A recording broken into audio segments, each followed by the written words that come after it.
We are in the final class. Numbers are building. Good morning, everyone. Welcome from the Hoboken Public Library. And I am delighted to begin our class, as always, by doing a major thank you to our hosts, the Hoboken Library. They deserve mega thanks for allowing us to do these hybrid classes where people get to express themselves in person here in the beautiful space at the library and also at home, where they can protect themselves from any virus that happens to be out there at the moment. And this is Art with Liz, again, sponsored by the Hoboken Public Library. I don't usually do this, but as a survivor of Hurricane Sandy and multiple hurricanes, my heart is going out to the folks in Puerto Rico, Cuba, Key West, and soon the western coast of Florida. I would just like to take a quick moment of reflection for everyone in the path of Hurricane Ian.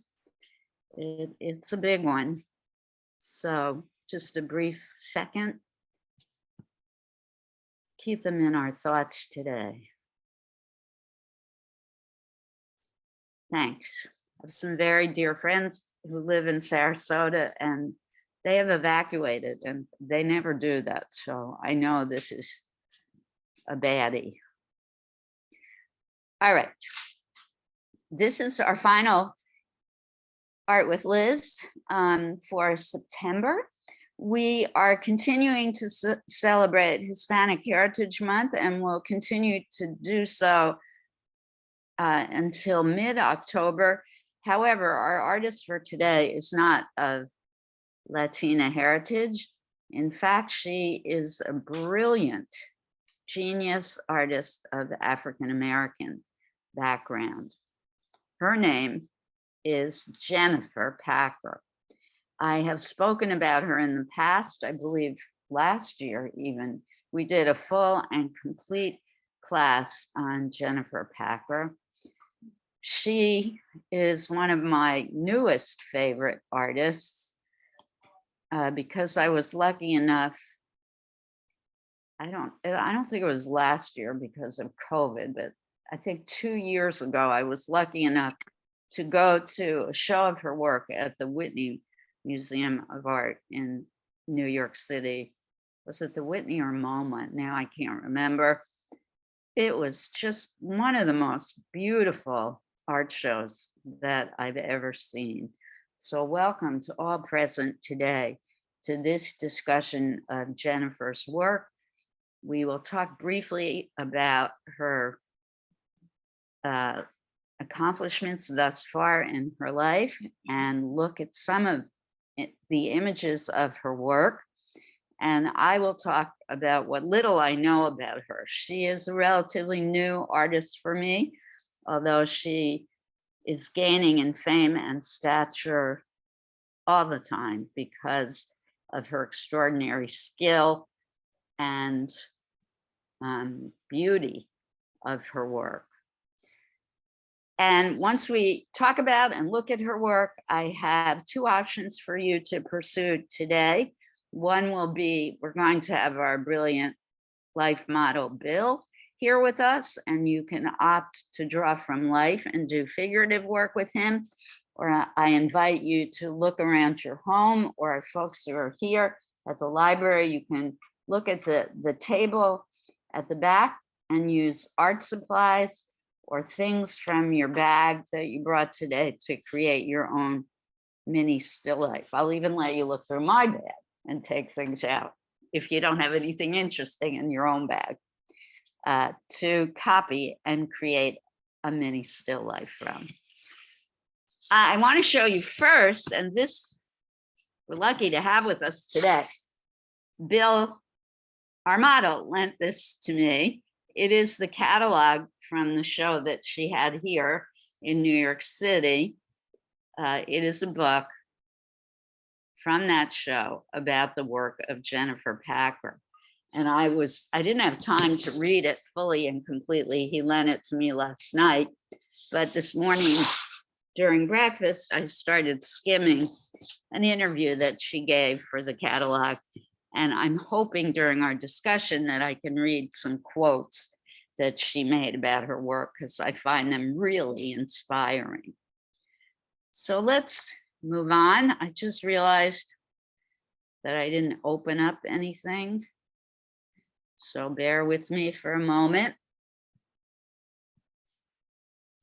We do have her folder here.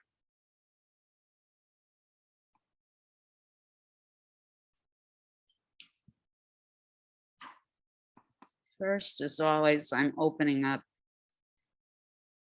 the Wikipedia about her.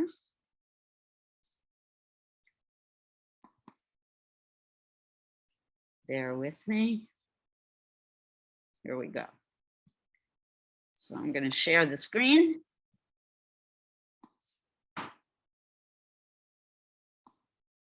People here, you can see it, and people at home, I hope you can see it.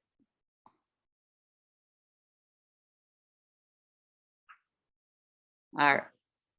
She was born in 1984. She's just a year older than my son. So she's a young artist. She went to the great Tyler School of Art right here in Philadelphia, Pennsylvania. She earned her Bachelor of Fine Arts and then went on to the Yale University School of Art. You can judge in today's art world, someone who's gone to the Yale School of Art is going to pretty much make it. To get into the Yale School of Art, very competitive, rigorous program, and the fact that she was accepted into Yale is a tip off right away that this You're breaking up terribly. woman had skills. She lives and works in the Rome Prize. You're breaking up terribly. Huh.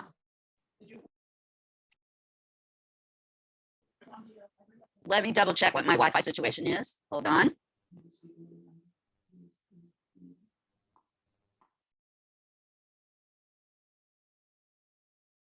I am on the HPL staff internet.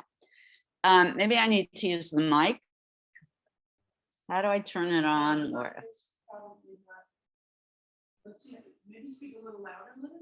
Okay, I'm gonna raise my voice. Is this better? So far. All right, Jennifer Packer, born in 1984. She got her Bachelor of Fine Arts at Tyler School of Art in Philly and went on to get her MFA at Yale. So she does these incredibly expressive portraits. That's what she's most known for. And they're usually of her friends. She also said in this great book that Bill lent us today, she mentioned that even somebody who just happens to be in her studio, if she feels so moved, she'll just ask them, "Can I paint you?" And who would say no to an opportunity like that? But she is that impulsive about her work. If she sees someone and they interest her, she will just ask them to sit and she will paint them from life.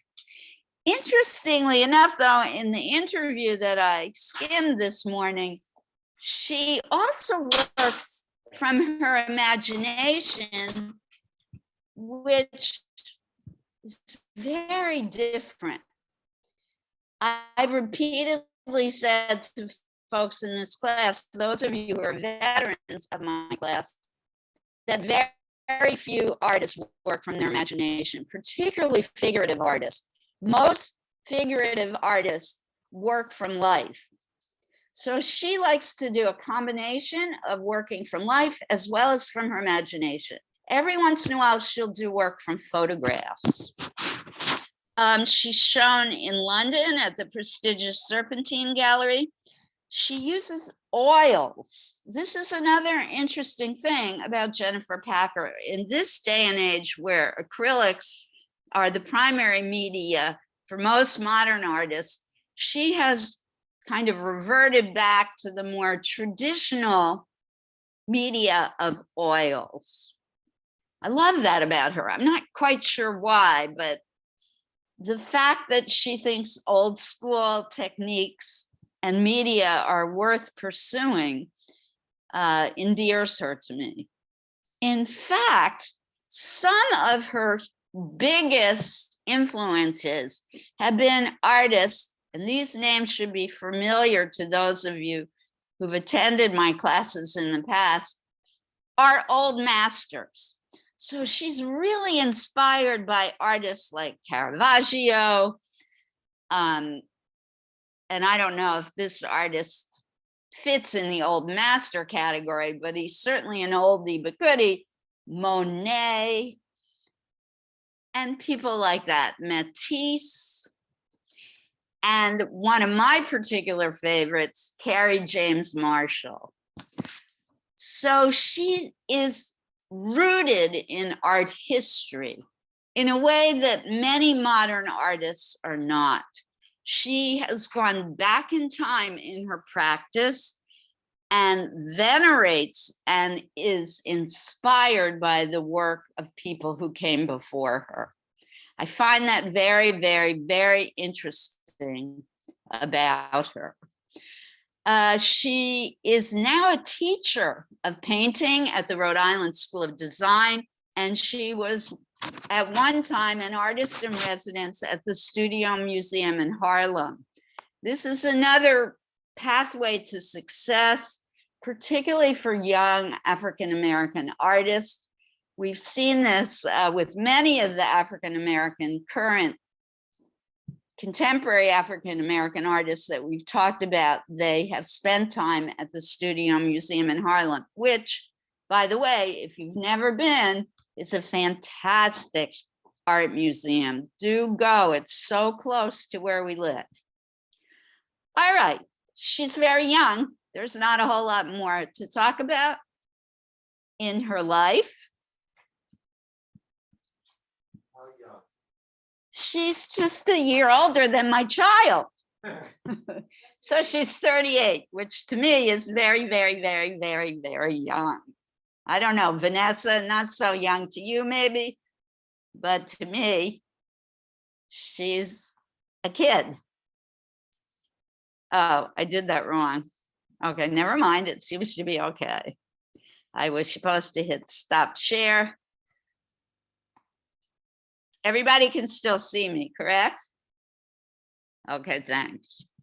So now let's look at her work. I think, well, I'm hoping you're going to be as inspired by it as I am. First, we're going to look at her portraits.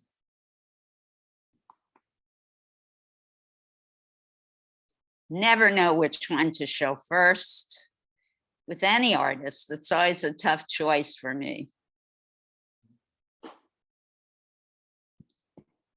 Okay.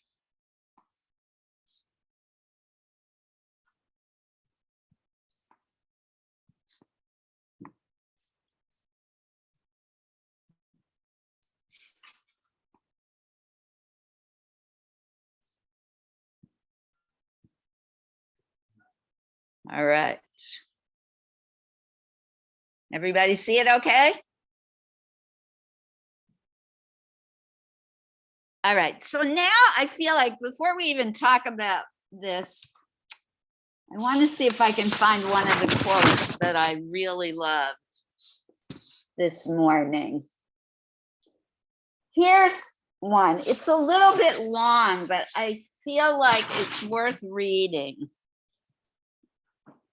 I think I approach painting through questions of hierarchy beginning with what's of the deepest significance. Historically, light is value. So something that's given value is blessed with radiance. That's a function of how color operates. I usually want light to be in, through, and with everything, for everything to be abundant with light. And for me, this portrait is abundant with light. I don't know if you'll agree with me, but this is a quality in her work that I find so powerful. They are literally lit up. And if you ever get to see them in person, I think you'll experience it even more. She has this process of painting and then wiping or scraping away that creates this glow in the images that I find, for me, incredibly beautiful. Unfortunately, this image, because it is digital, I don't think it does this painting anywhere near the justice that it deserves. This is an oil.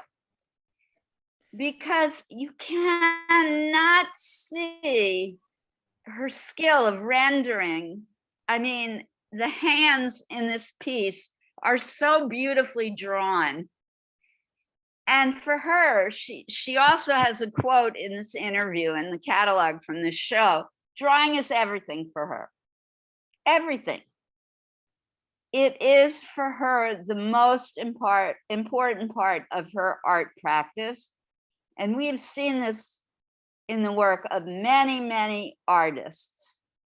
This is why I force you guys to draw as much as possible, because we artists need to be able to draw. Drawing is what teaches us to see what's in front of us. Sure. All right. The texture is amazing.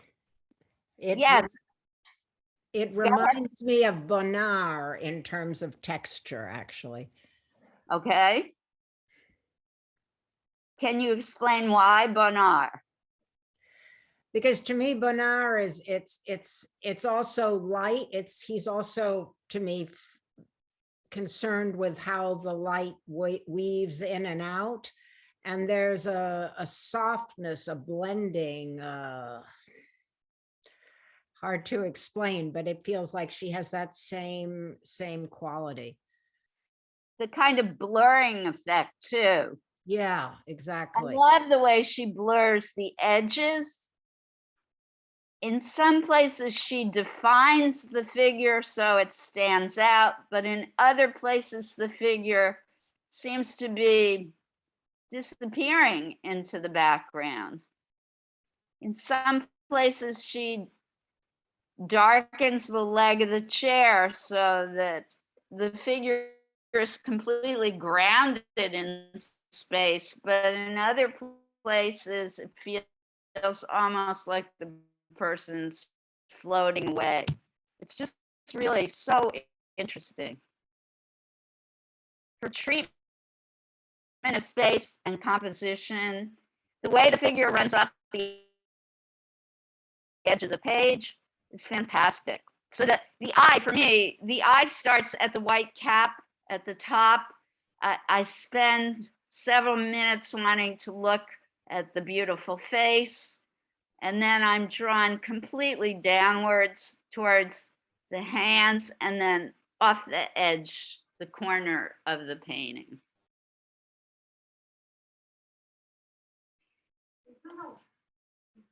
Do you think she put white in the background and then put the pink on top, or is it? I don't know. Good question. Or is it just pink on top of the white canvas? I have no idea her process. Heather just asked if I thought she laid a white ground first and then put the pink on top. I have no idea, but it's a really good question. It's rare to hear an artist ask those kinds of questions about their process. Usually artists, we're asked all these kinds of philosophical questions, not the step-by-step process that we take.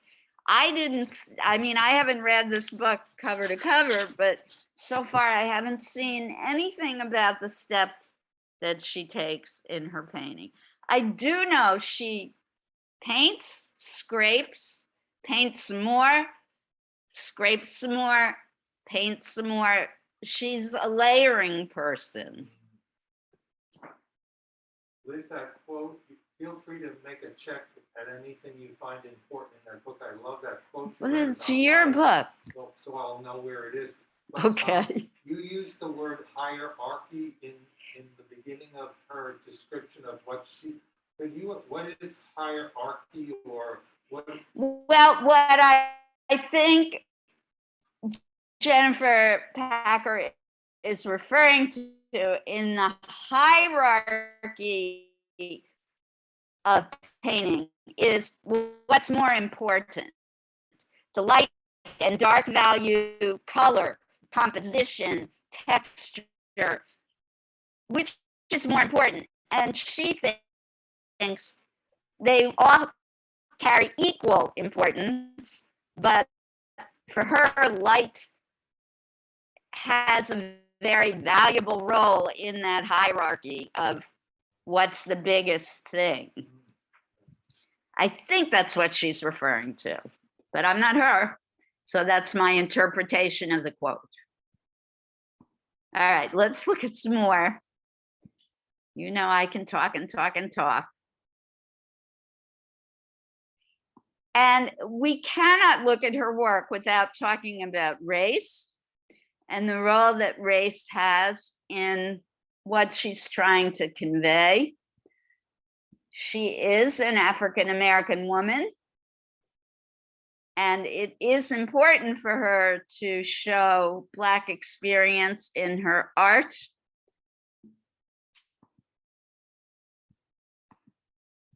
She is also influenced by several African-American artists, two of whom we've talked about in class before, Kehinde Wiley and Carrie James Marshall.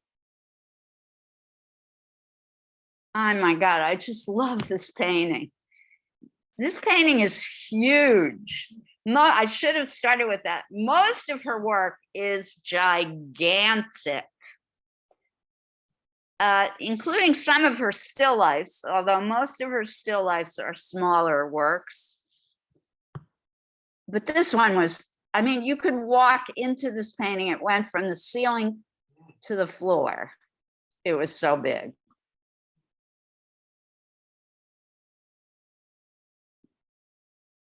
You can see that the woman knows how to draw, right? The proportions are just brilliantly perfect. Her line is so sure and competent. And the expression on this person's face, just to me, is so, I don't know, poignant. I don't know even the word to describe the expression on his face. She does paint paintings that sometimes reflect the current political climate. She has a beautiful painting that's an homage, a memorial piece to Breonna Taylor.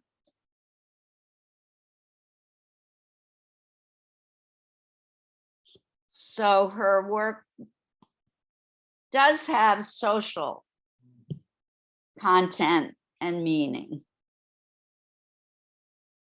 Talk about color. She uses, now this is something about process in her work. Oils tend to be a very thick medium, but she waters her, I shouldn't say waters, she thins her oils down with linseed oil and turpentine to the point where they appear to be watercolors on the canvas. So that's another very unique and interesting thing about her technique. She's not a person who uses thick impasto. And as I said, she seems to wipe away color and then come back and add and then wipe off and then add as she works. Love the socks. I love the bottom of the outfit, very luminous. Ag- The bottom. Again, there's that radiant, luminous quality. Yeah, Heather, I agree.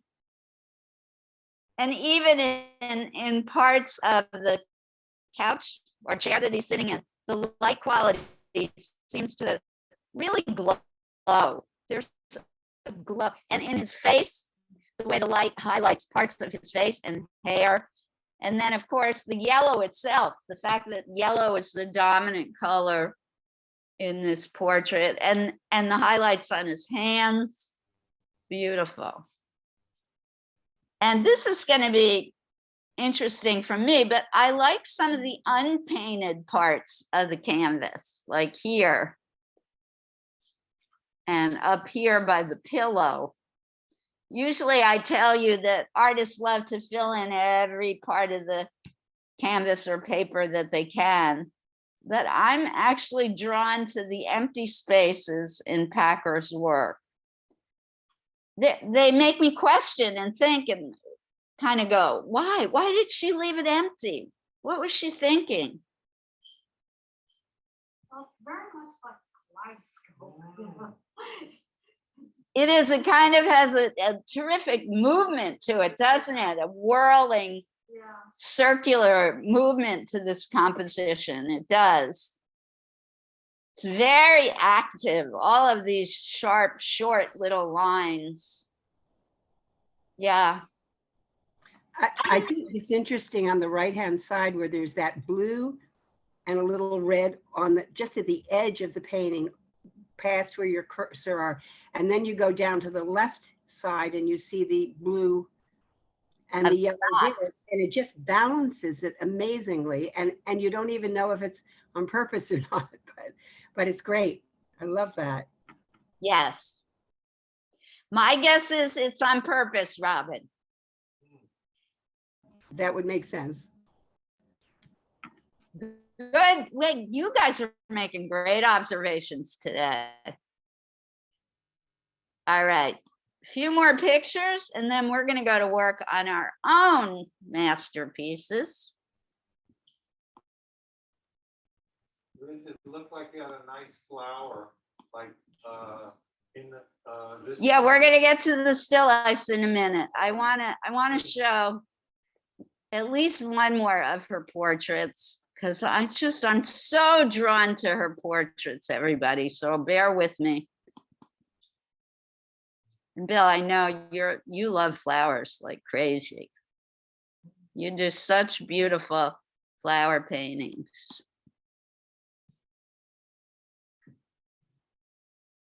Okay, trying to open this picture up. Where are we? Here we go.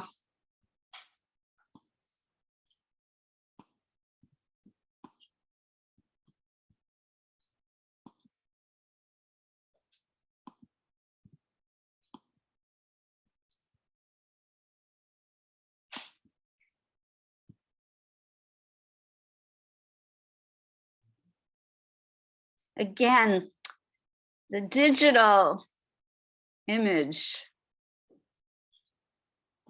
really doesn't do this picture justice. But I wanted to show this one because, again, her ability to draw is very, very obvious, I think, in this piece. And again, her use of color. I mean, the red shoes with the green jacket, fab. Really beautiful. And here's what I love about the right side of the human brain. There's no chair here in this picture, right? It's just a flat white background. I see the chair. I don't know if the rest of you do, but I absolutely see the chair that this guy is sitting on.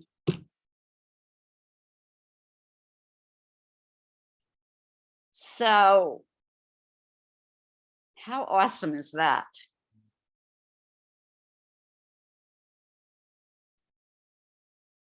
And you know how I hate empty white space like this, but boy, does it work in this painting. It really does. Well, what's really interesting is because it's got a white background that's empty, it should appear, the whole image should appear flat. But it does. But the front leg gives you that like depth. Yep. And the way the legs are twisted is so very, very cool. Yeah. And again, this painting is enormous, enormous. All right, so let's look at a still life or two, and then we're going to work.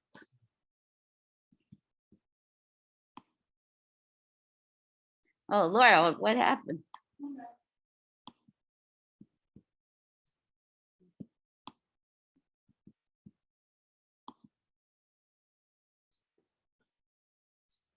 Oh, wait, now I don't see the still life. Oh, here we go. That's not a still life. Maybe I don't have any still life. Oops. Well, oh, what's this one? No, this isn't a still life.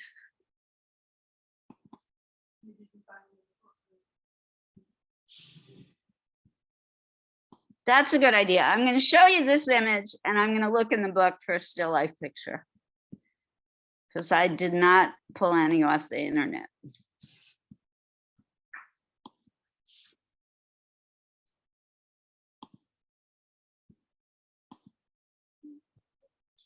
This is a crazy, awesome image. So not a still life, but a great portrait.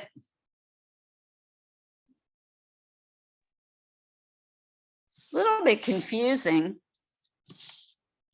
A lot of things going on in this piece. The background is so textured. Whatever he's wearing. There's no image for us at home. Oh, there it is. Okay. Now it's there. Okay, good. You guys just keep looking. Here's a still life. Good. Any thoughts on this one before I show you a picture from the book of his still life? Well, she likes color and he looks like he's wrapped in a flag or something. Yeah, I'm not sure what's in his lap. Even if I make it smaller, I don't know. He's got a cell phone in his hand in his lap right here. But I don't know, maybe it's a quilt. Maybe he's wrapped in a quilt. Although this looks like jeans.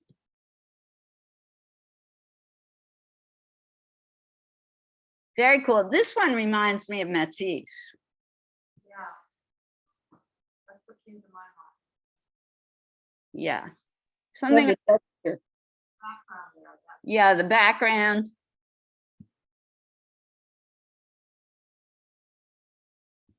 All right, so let's look at this still life.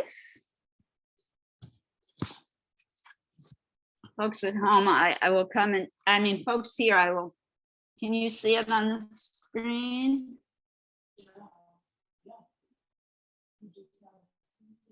It's the one on the right-hand side. The one with the black background. So, Yeah, hold it up a little bit. Um, Yeah, hold it up a little bit. Yeah, I'm trying to hold it so you can see more of it. There you go. And these two, interestingly enough, she does a lot from her imagination, not from observation, which is a no-no as far as I'm concerned, but boy, she does it well. From a teaching standpoint, I don't think it's a great idea. And I love that it's against a Black background. There is a French artist, Redon, who also did still life stuff, flowers against Black. It's pretty unusual and unique. Well, didn't all those Dutch painters do that? They did dark background too, you're right. You're right. All right, guys, here's our assignment for today. Unless does somebody have something more they want to share about Jennifer Packer?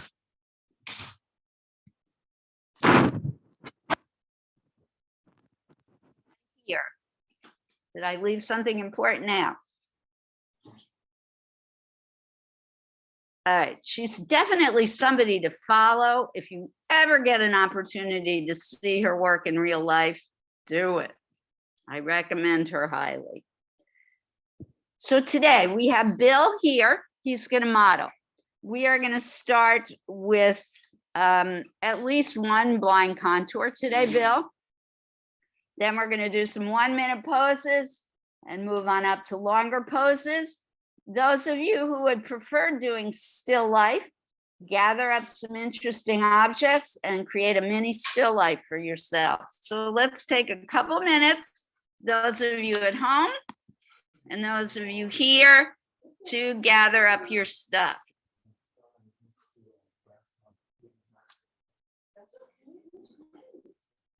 Those of you here at the library, Bill, is it okay if I leave the book out available for people to look at?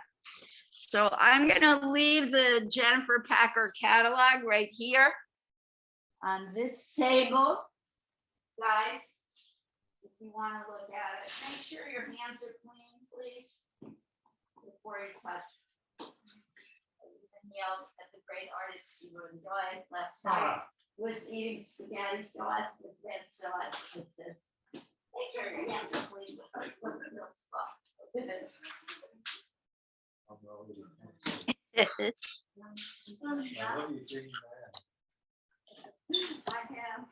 Everybody at home good? Anyone have any questions? Ooh, somebody's working outside today. Nice. Beautiful deck or yard, wherever you are. And E, I know you arrived a little late. We are doing, it's your choice of still life. You can create your own still life. Or we're doing Bill. Today is here to model.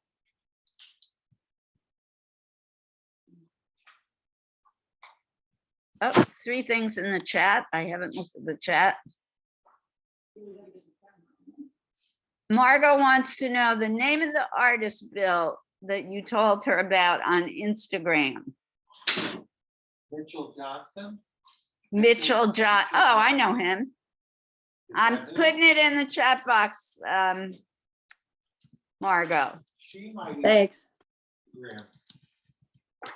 Packer might even. You could follow Jennifer Packer if she's on. Oh, I'm sure Jennifer Packer probably has an Instagram. In fact, I might follow her. I don't even know. I probably do. We'd love to know you had a class on. DM her. Oh, yeah, Mitchell Johnson is. If you like imagery of beach houses and stuff like that. I'm not sure if that's who she meant, but. You want these samples if they're a minute or 2? Yeah, we're gonna do, everyone at home, I hope you can hear me. And everyone here, I hope you can hear me. We're gonna do it. Yeah, I know it's raining. We're gonna do a minute line contour. That means one continuous line, no erasing, don't repeat your paper. Let's begin.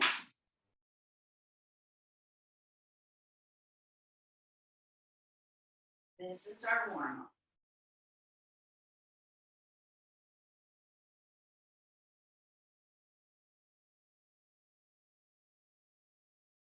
So when you're doing blind contour of the figure, you don't have to do the entire figure. You can just focus on his hands, for example, or the wrinkles in his shirt. Love the color of your shirt, Bill. It comes out different on the TV screen. It's interesting what digital does to color.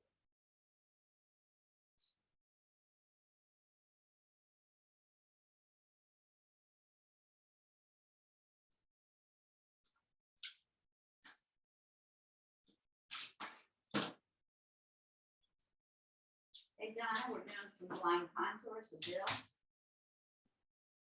And stop, Bill, if you could change. Let's do, we'll just do 3 blind contours. And begin. You don't have to do the entire figure, you can just do the hat. This is actually a nice pose. I like this pose.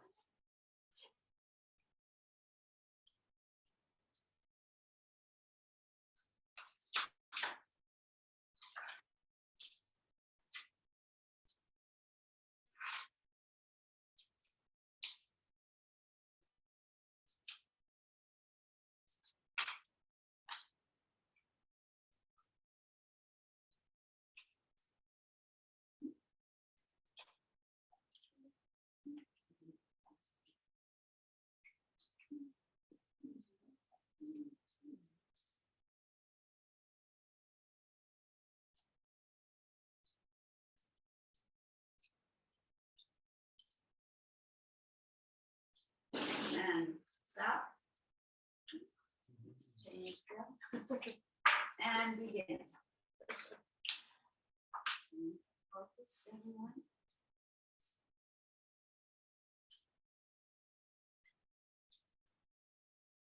Another nice pose.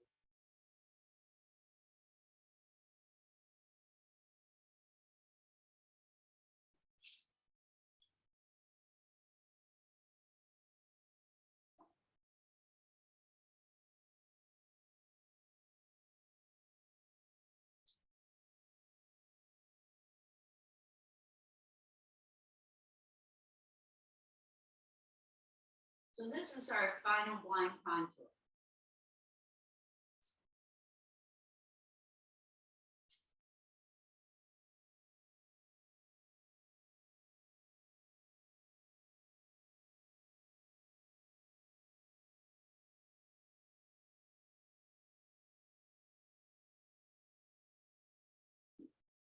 And stop. So Bill, let's go right into 3 minute. Folks at home, also, we're gonna now do a 3-minute pose.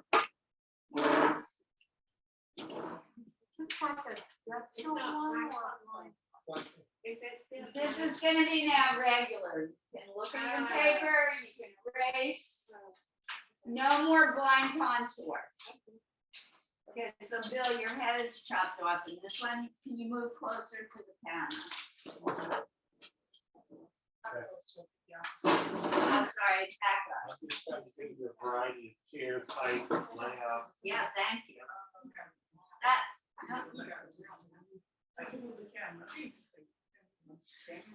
Oh, wait, the computer hasn't registered the image yet.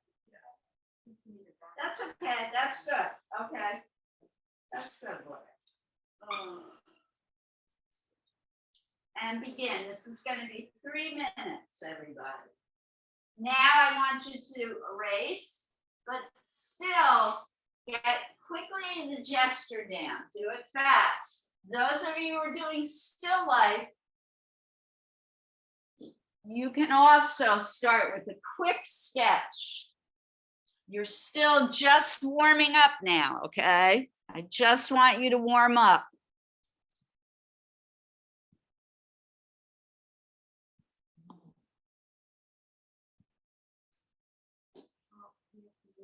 And folks at home, can you hear me now? Just give me a thumbs up. Okay, good.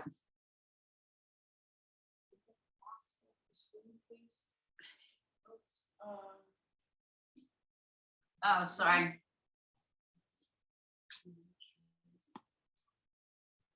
Donna, next time just say, Liz, can you remove the chat box?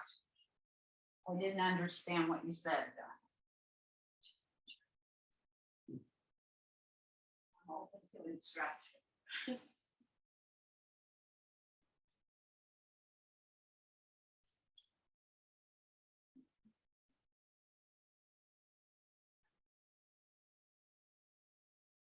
Good. Some of you are drawing over the sketches you just did. That's cool. This is warm up now. We're not creating the master.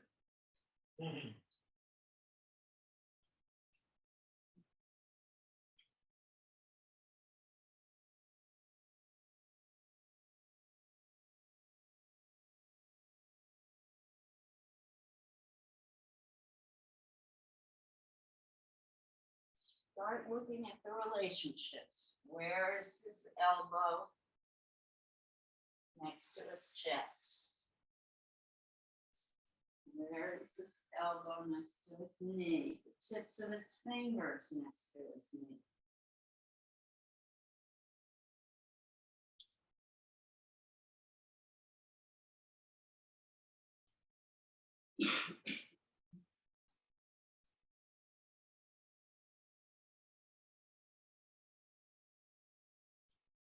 Look at the size of his hand in front of his face. That might help you to see proportion.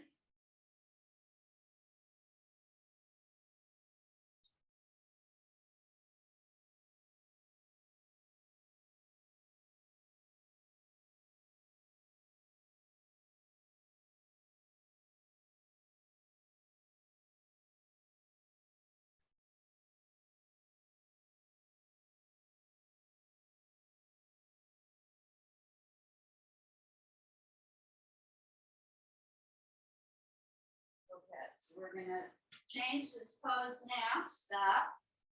And Bill, I'm gonna get in this one too.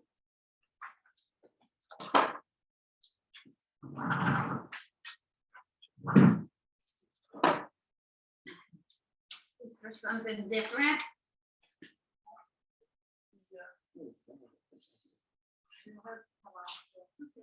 Stay still.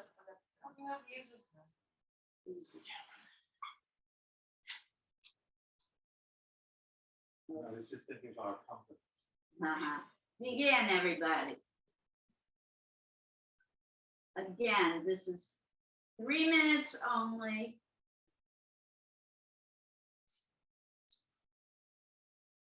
Look at the relationships. Quick gesture sketch only.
This is gonna be the last 3-minute one. You wanna switch chairs? Oh, we could do this. I don't. Let me see, how's it look on the Tons screen? of Laura? goodies. 3 minutes, and everybody begin.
And stop.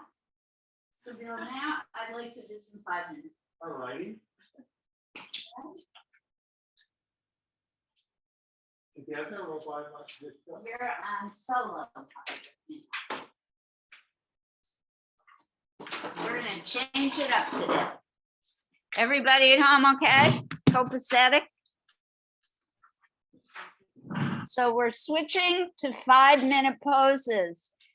Now you can start really challenging yourself to look at detail, but as always, I recommend you start with those quick gestural thingies. Quick gestural drawings. All right, let's begin.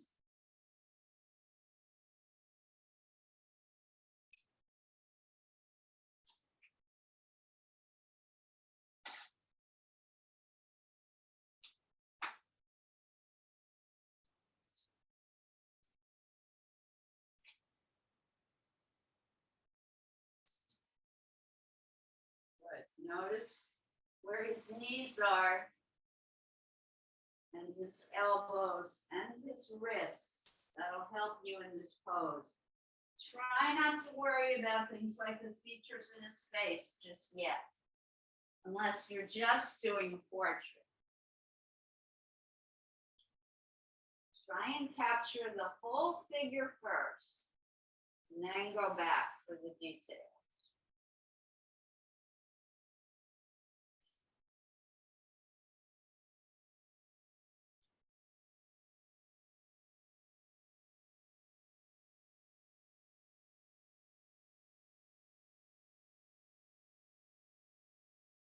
You can always opt to do blind contour on your own, for starters. Do the blind contour and then go back, make erasures and corrections.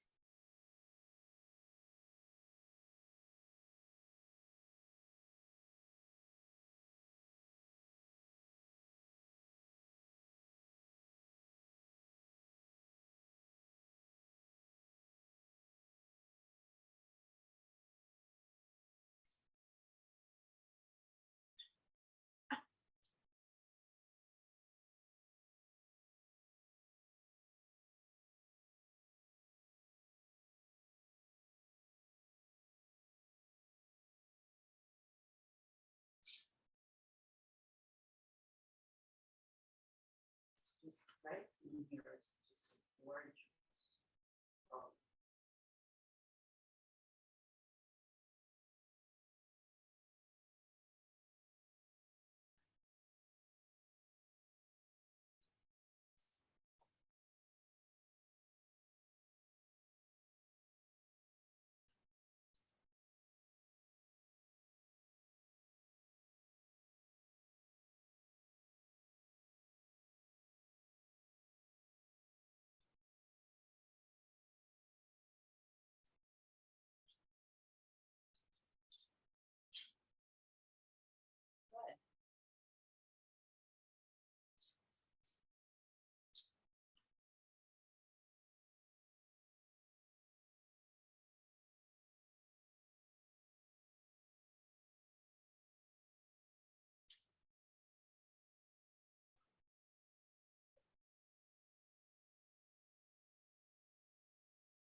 Interesting to me, how many of you opt to work horizontally with your paper?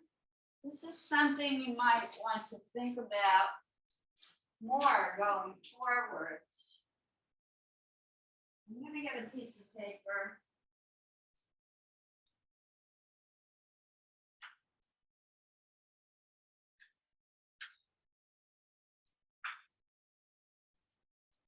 Maybe this is because you're seated, but this pose to me does not read horizontal. This pose is vertical to me. I would prefer sketching him with my paper turned this way. Maybe it's personal style, maybe it's because you're sitting down and I'm standing up, but you might want to start thinking about that. I think it would be easier for you to see the full figure sometimes if you opt to turn your paper vertically. All right, just a suggestion. Till you're almost done with this pose. 30 seconds left, guys, on this pose.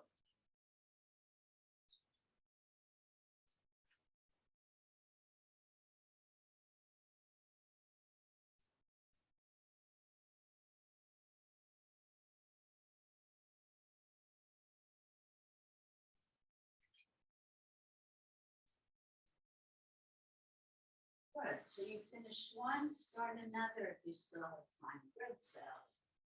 It's all practice, it's all good.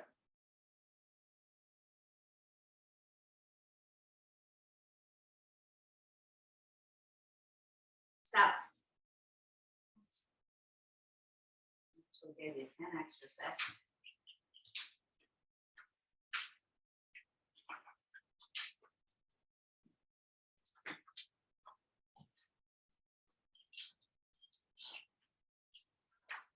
Nice.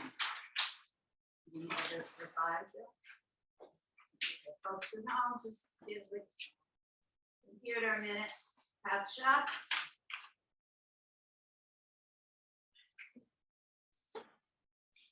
Even if you can't see all of Bill's head, don't worry about it. It's fine. Okay, this is a 5-minute pose. And begin.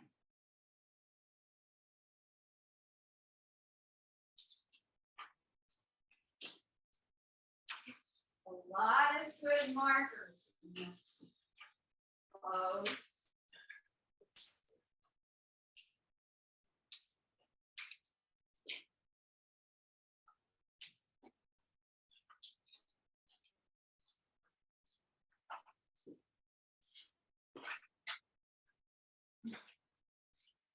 Look at where his hand is.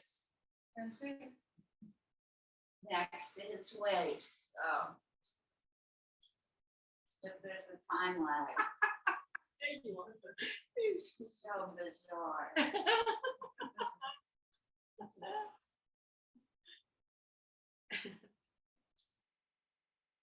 Those are the kinds of things I want you to notice. Where his elbow is next to his chest. I'm sorry, Heather and Nancy. I'm gonna move in a minute. Are you? Thank you.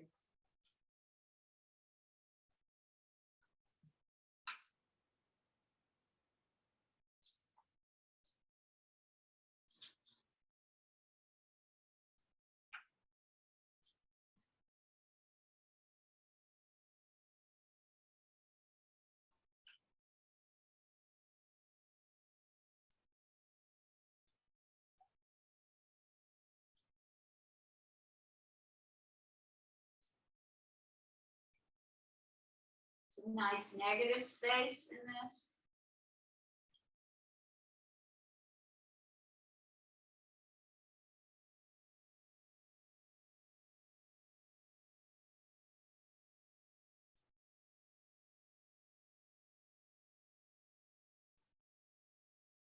And remember, don't draw what you can't see. There's a great infinity thing going on with the camera. Yeah, 1, 2, 3.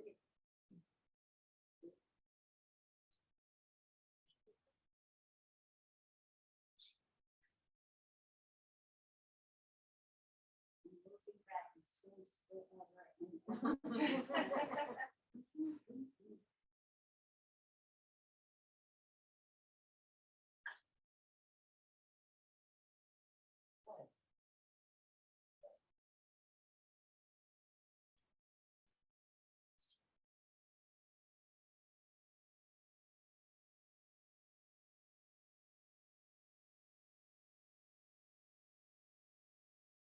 is a slight tilt to his shoulders. Look at the way his neck is stretched over one shoulder.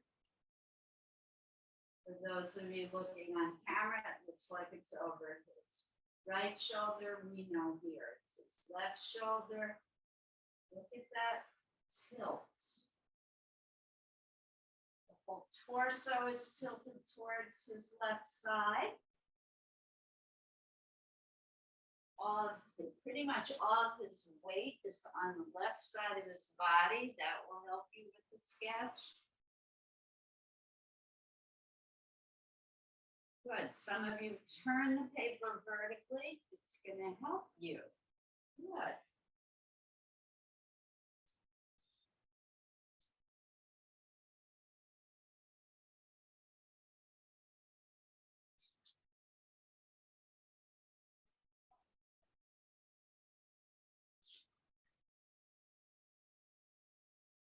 One minute left.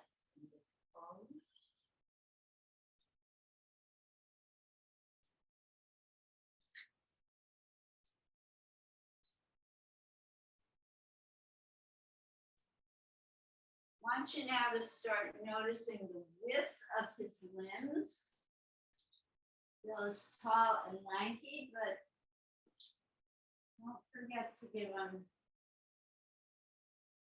some flesh.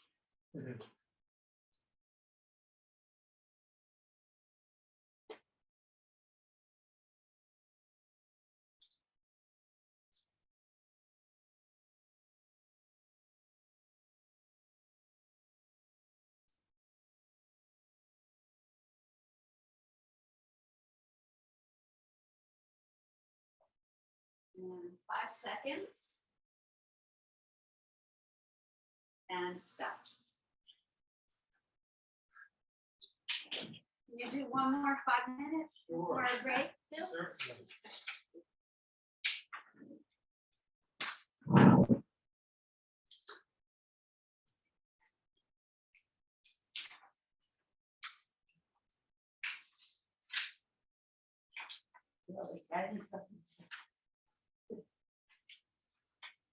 is your pose, Bill? Is that not good? No, it's great. Just checking. Giving the camera a minute to catch up. Everybody, those of you here can begin. And everyone starting.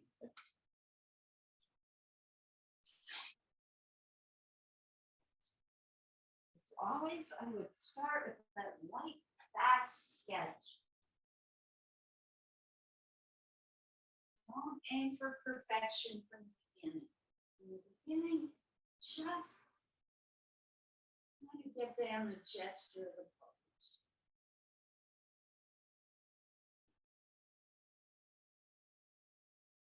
Always come back to make changes.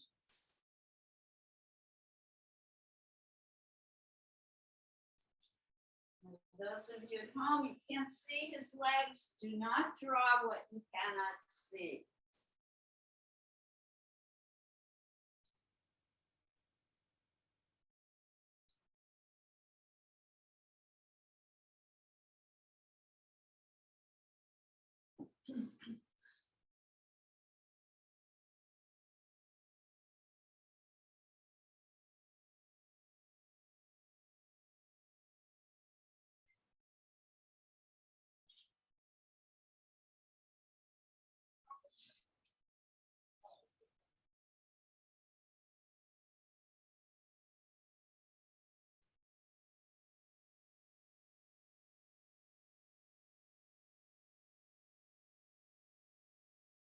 And if you can't see your legs, those of you at home, this could be an opportunity for you to spend a little more time on details in the torso and the face.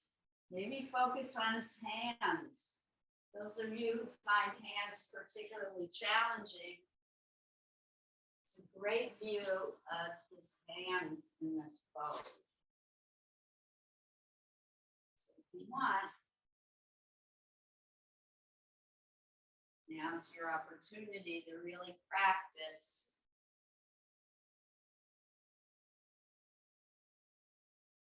Some tips about that: fingers are way longer than we actually think.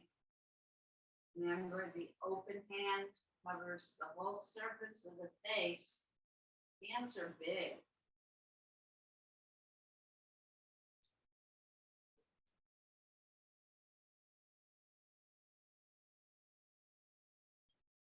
Look at the size of Bill's hands next to the size of the piece of paper that he's holding. That's a tip up right there.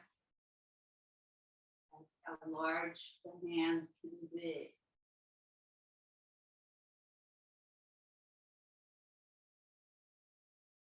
I think Bill's writing a shopping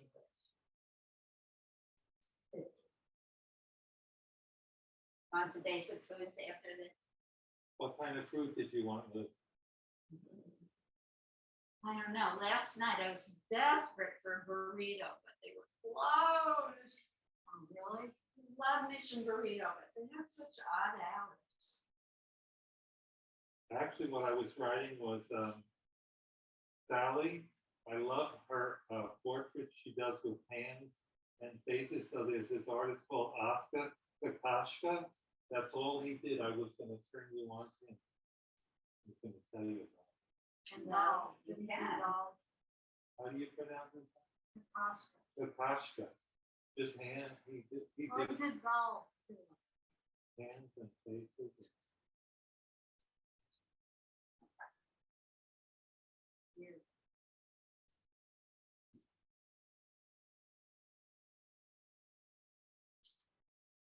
So one more minute, Bill. Mhm. You can do it.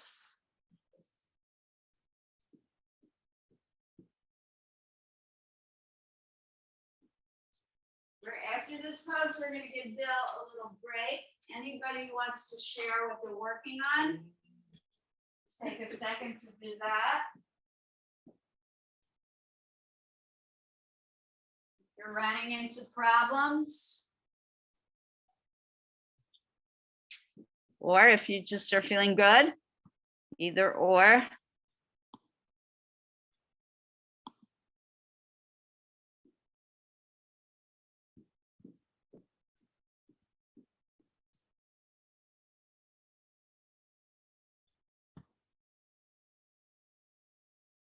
Almost there.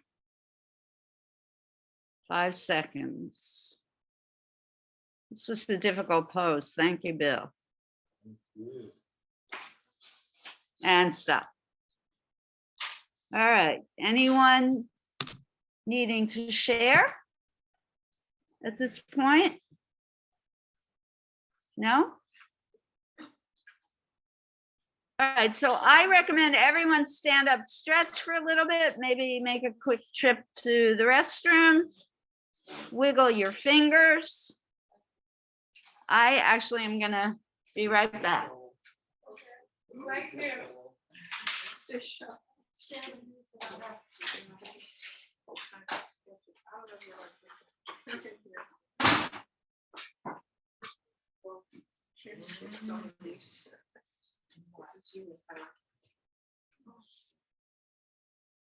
That's from last week. 2 weeks ago.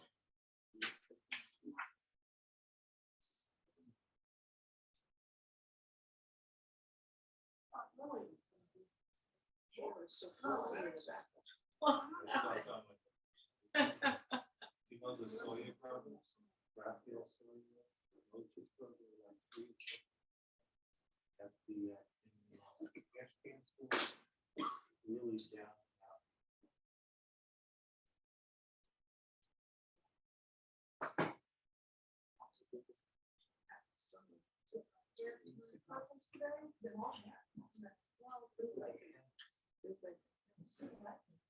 I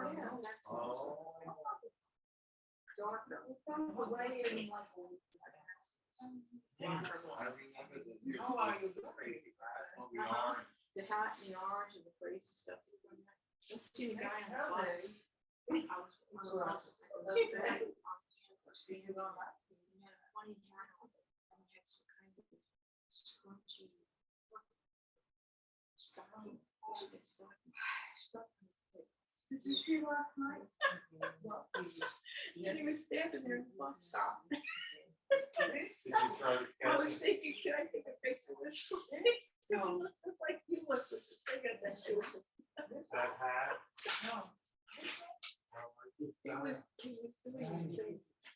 Why don't you ask the law? What do you do with all this? What do you do with all this? No. Maybe you would take.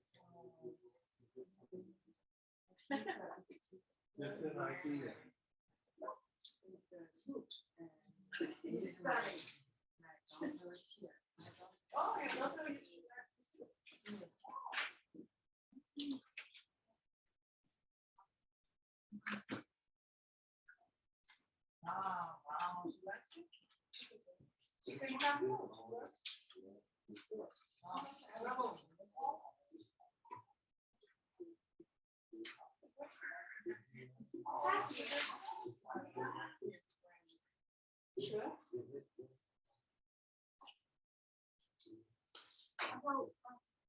All right, Bill, you ready? Yeah. Let's resume. Everybody at home, okay? Okay, getting some thumbs up. So now we're gonna ask Bill to do some longer poses. Wow, it's almost 20 after 11. Oh, I love it. Please take a note of that pose online. Oh my gosh, that is like a revelation. So let's do 10 minutes. Bill and I are gonna pose together. On this side. This is a 10-minute pose.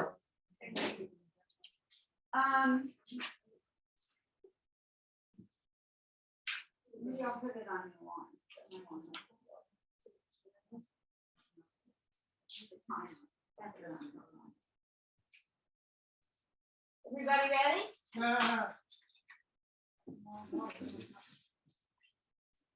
Oh, you cool? Me too.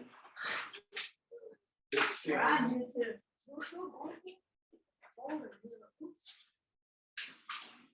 And begin. Good, Laura? Good.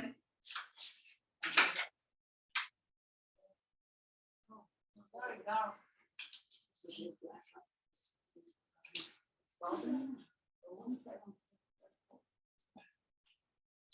Here's the tip, the next part, right? The next part. It really helps prevent chill.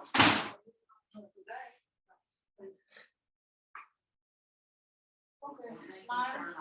Stop smiling though. I'm working on it.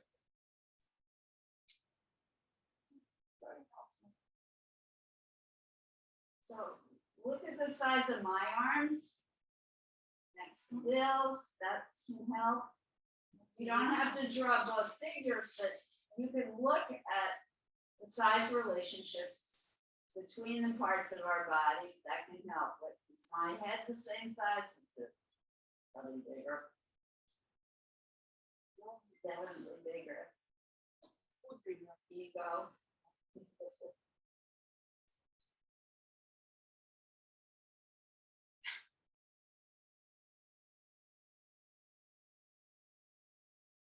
If you're free tomorrow evening, my studio will be open at 888 Newark Avenue at Manic Contemporary. So come, can. Is that a light rail train right away? You can take the light rail to Journal Square and then just walk to Newark Avenue and walk through Little India. It's a wonderful walk. Just the smells alone and the colors, and you could have dinner first in Little India and mosey on over to my studio, which is B101, the number of my studio. And Sunday is Art and Music Festival here in Hoboken. It's from 11 a.m. until I think 5 or 6 p.m. My husband, even though is having a table, but there will be many, many artists having their work on display. Is there a new show at the Hoboken Historical Museum? It's the Still Lifes of Deborah Cole. Oh, right. She'll be up through, let's say, the beginning of, end of October. I haven't seen that show yet, but she was in our class one day. Yes. Her work was beautiful. Right. She draws well. Deborah Cole, P-O-H-L-E. Mm-hmm. P-O-H-L. Oh, P-O-H-L. Okay. Deborah Cole. She sat at the back of the room at the senior center.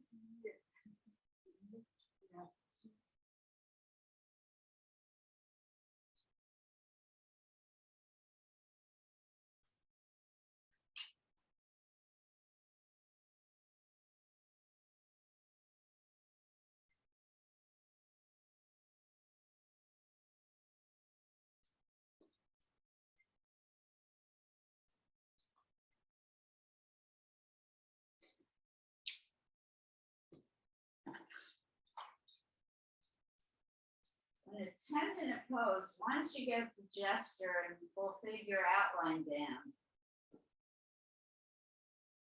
you can move on to shading, creating volume.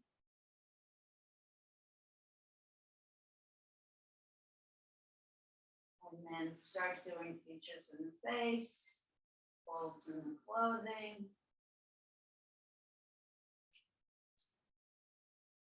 texture of the hair, laces in the shoes, but all of those things come at the end. Don't let yourself get hung up on the details in the beginning. 10 minutes is a long time.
When we finish this class, it'll bring us up to about 11:30.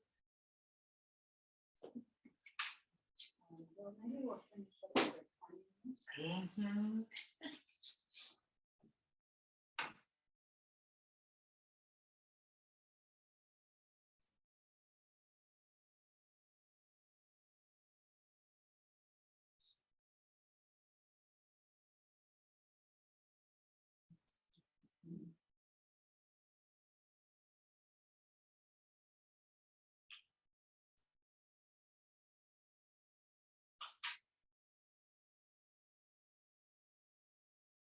Check out the length of the forearm.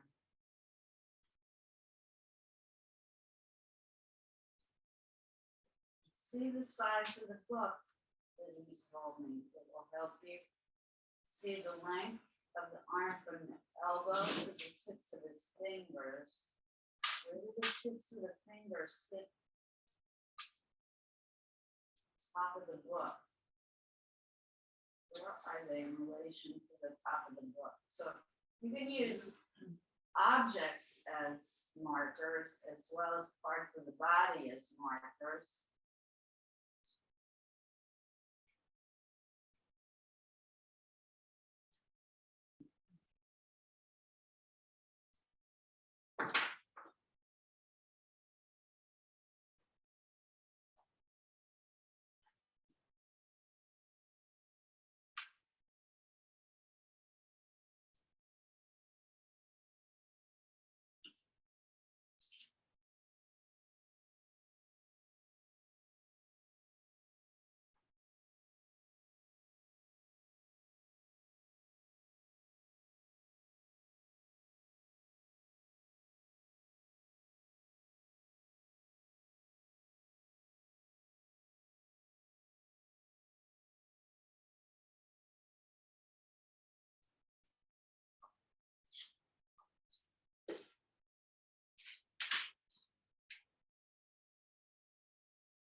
Whoa. All right. So we're now going to finish up with a really long 20-minute pose. So this is just a cool opportunity for you to really get into the weeds, as they say. This is a good chance for you to really get down and practice all of your looking and seeing and drawing skills. Those of you more veteran people, use whatever media you want. Those of you who are newer and maybe feeling less confident today, I would recommend pencil.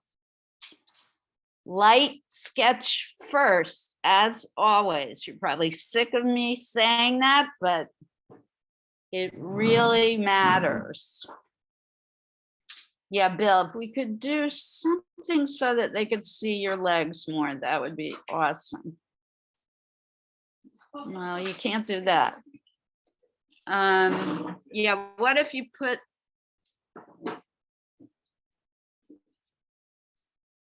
this is 20 minutes, my friend. Sit back in the comfy chair. No, sit back in the comfy chair.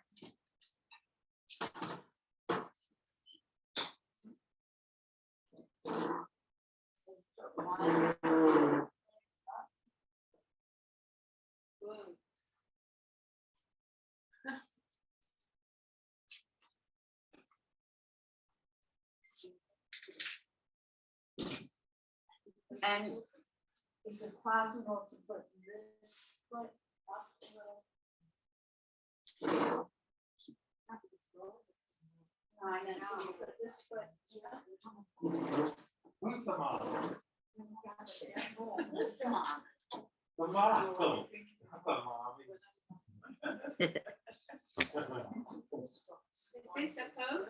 This is the pose.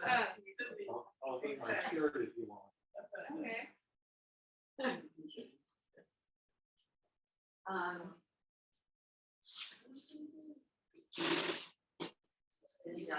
That's okay. I was 49.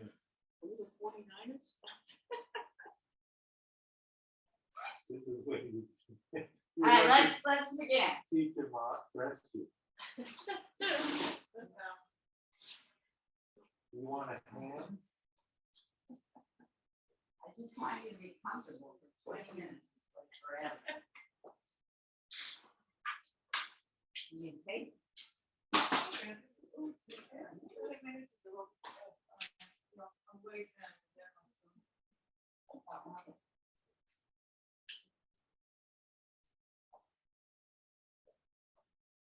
Better? Yeah, now we've started. Are you comfortable? Oh, very.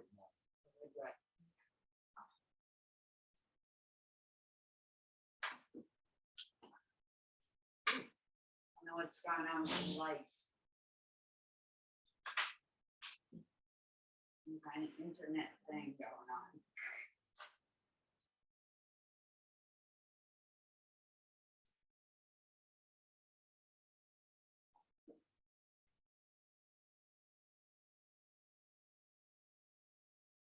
Don't have to bear down hard with the pencil now. Keep your lines very light. Why? It's easier to erase light lines.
A lot of foreshortening in this pose. You can enlarge the size of his foot because it's much closer to the viewer. Can't really see his hands very well. Only draw what you can see.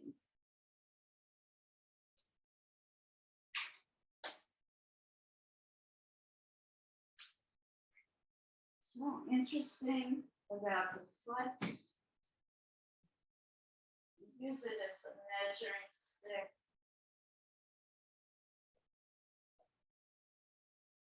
Look at that length. Look at the knee to the hem of his pants is the same size as his foot. That's pretty cool. And our old friend, the head length. We haven't talked about it in a while.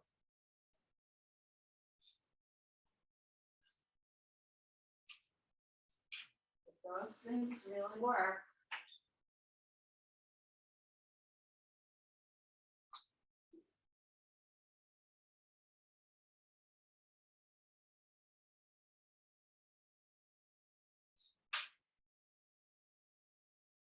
Doesn't fit on the page, doesn't matter. What? It's good. Yeah, it's fine.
Well, that's the color.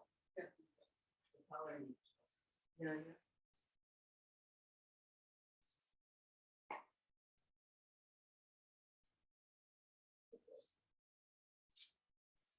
yeah. I see this that you have here, it's a little too sharp. That is the shape, but it's too big. You know what I'm saying? So I think this one.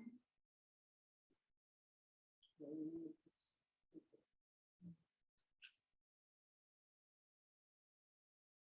see it, you notice it, but it's a little too big.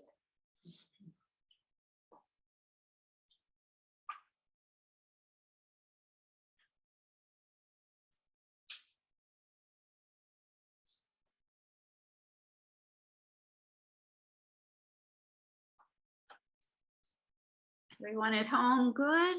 Anybody want to show me anything? Not yet.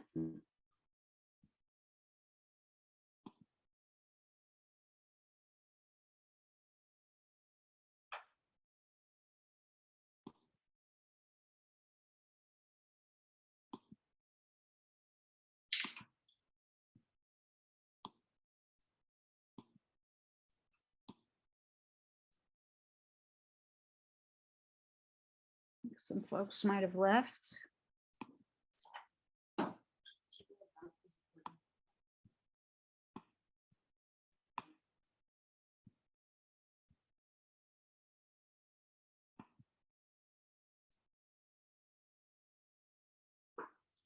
Susan.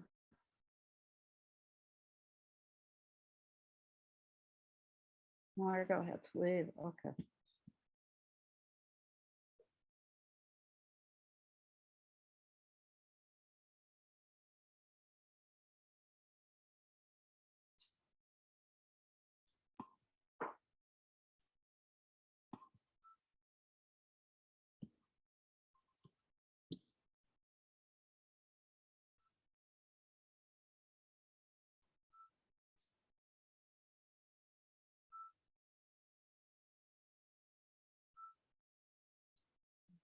So Bill, you're halfway home.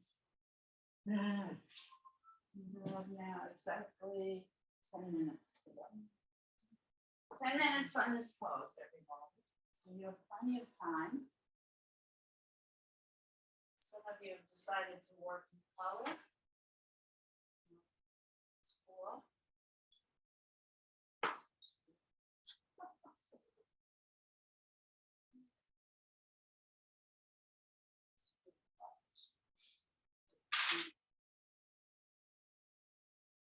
Yeah,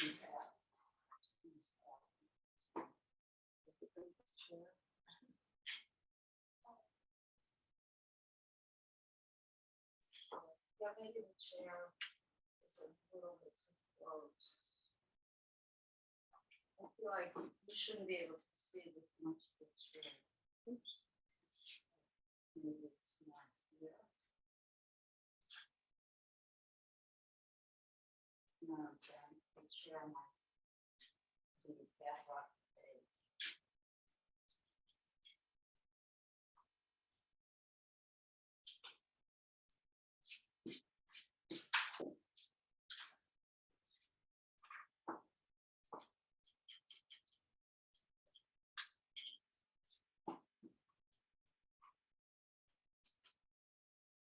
I want to emphasize the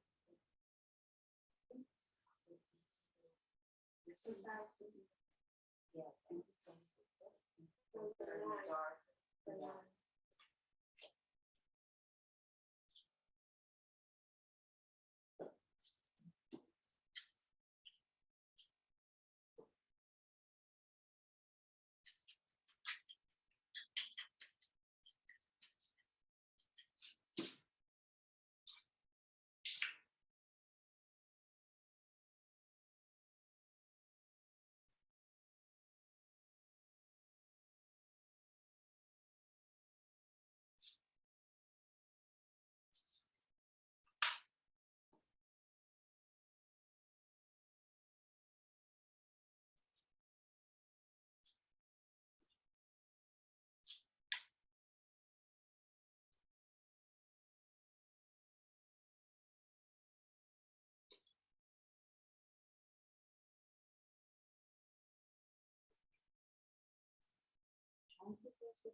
First of all.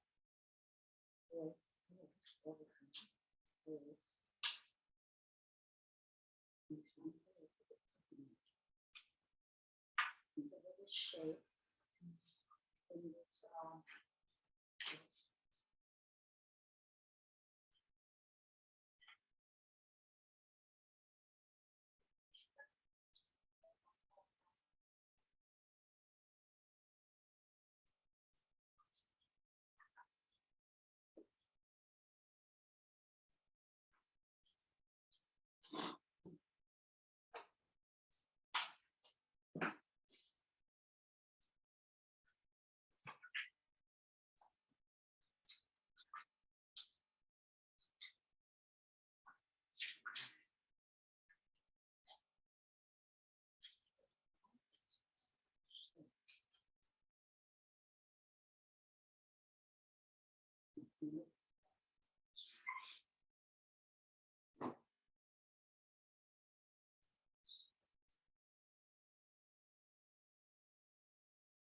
Liz, this is Robin. Can I show you my painting? Because I'm going to have to run.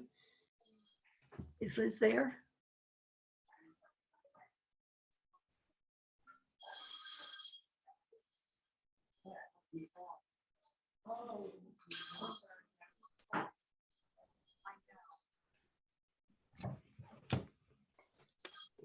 Liz, are you there?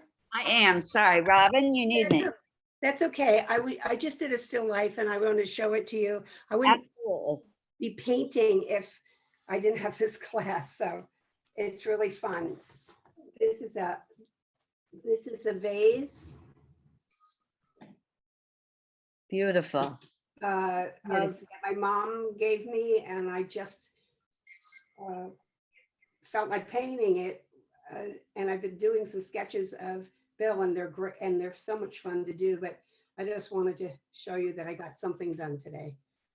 Beautiful, gorgeous colors.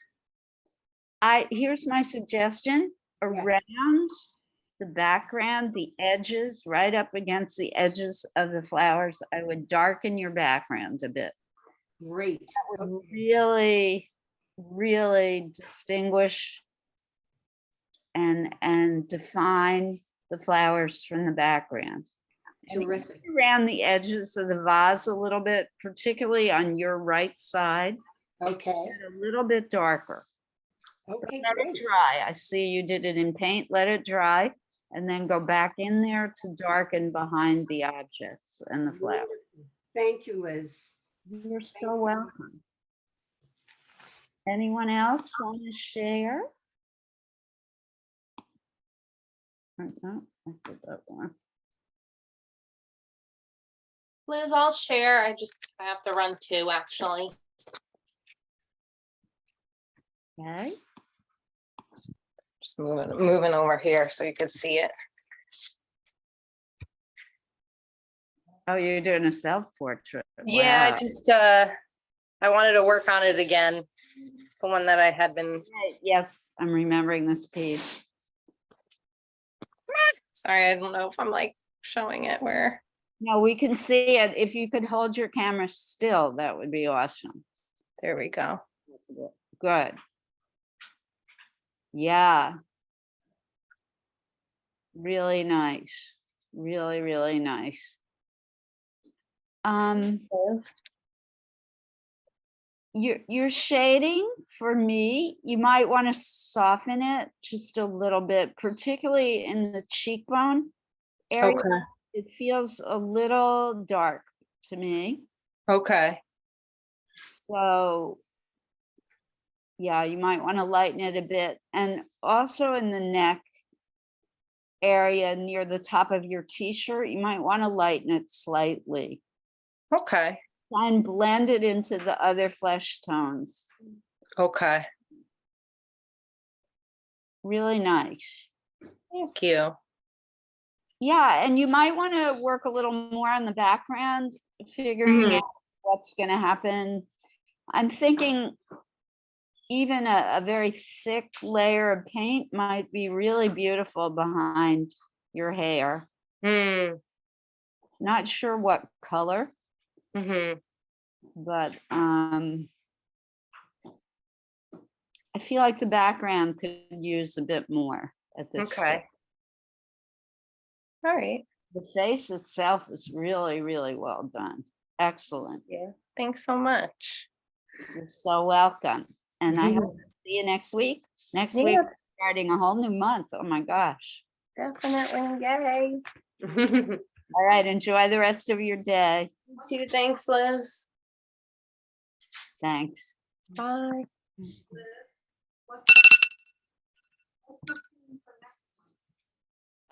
We're gonna really get into Hispanic heritage next month, I believe. I have to look it up, Heather. All right, so it really is cleanup time. Is there anyone else who wants to share? Anyone here in person want to share? Because you've done some magnificent drawings today. Can I just say this as an overall compliment? People here who are working in person, this is a compliment to you all. You are getting so much more confident and looser in your skills. It's amazing. I'm really thrilled to be teaching you guys. So I hope you all hear me. You're all like completely ignoring me as I'm complimenting you. Okay, good.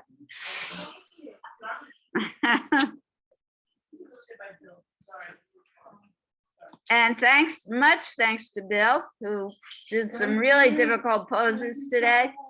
That's for sure. Much thanks to Laura with all her technical help. Lizzie, did you want to share? Anyone else at home? Doris, Suzanne? Oh, No. oh, that's good. This is Lizzie or Suzanne? I'm not Oh, sure. I see Doris. This is Doris. Can you? Yeah, that's good. Oops. Oh, I love the foot, especially. It's really, really nice. Well done. Thank you. Oh, mine isn't that good, but those angles were crazy. Yeah, that was the last post was very difficult. You should be feeling very proud. Mm. Woohoo, well done. Not sure she heard you, Bill. Bill loves your yellow sweater, Doris.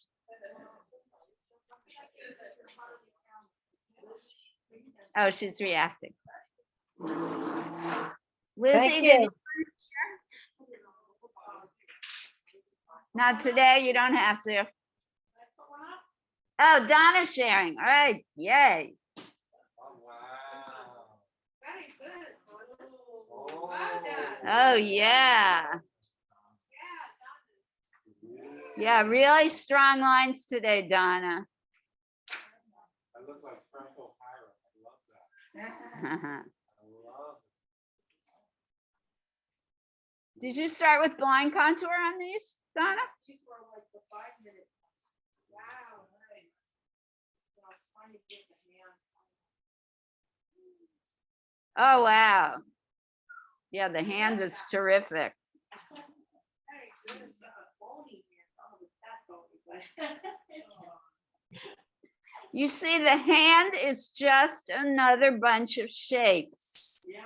If you can let go of the label of the object that you're looking at and think about it as shapes and lines and dark and light value, you can draw it. Stop doing the, oh, it's a hand. I can't draw hands. Hands are too hard. They are. Yeah. All right, guys, I will be sending out an email. If you want to hang around for just a minute or two, I can look at my lesson plans for next class and let you know what we're going to do in the future.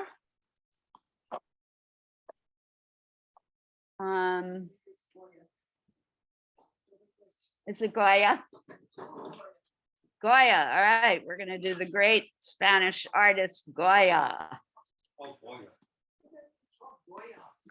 Oh, Goya. Oh, Goya, we're doing Goya. Oh, you're gonna let me borrow that for longer? I would love to read more. Goya.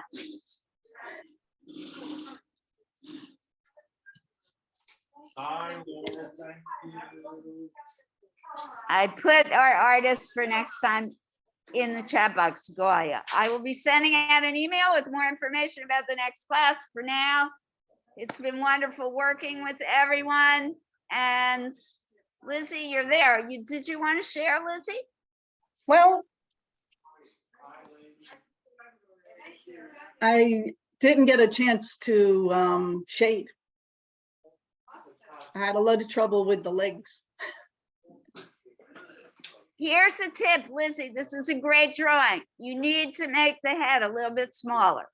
Mm, The first thing I would do is shrink the hat. And Yeah, that would be enough. that's usually I do the head first and I was doing it last and then time ran out. Yeah, the but- head is a little bit too big in relation to the foot. So Mm, that's mm, why the proportions look a teeny bit off. Mhm, Start by making the hat a little smaller, but Mm. your lines are very good in this drawing. You should be feeling good about it. Yeah, that's where I spent most of the time trying to figure out all those angles. And you did great. Well, Woohoo. I appreciate it. And thanks to Bill. Bill, Lizzie saying thank you. All right, thank you to all who came, and I do hope to see you next week. The great Francisco, it's Francisco Goya, I think. I'm having a brain freeze, but he was a great master of painting. So see you next time, everyone. Art on. And have a wonderful weekend. Come to the Art and Music Festival.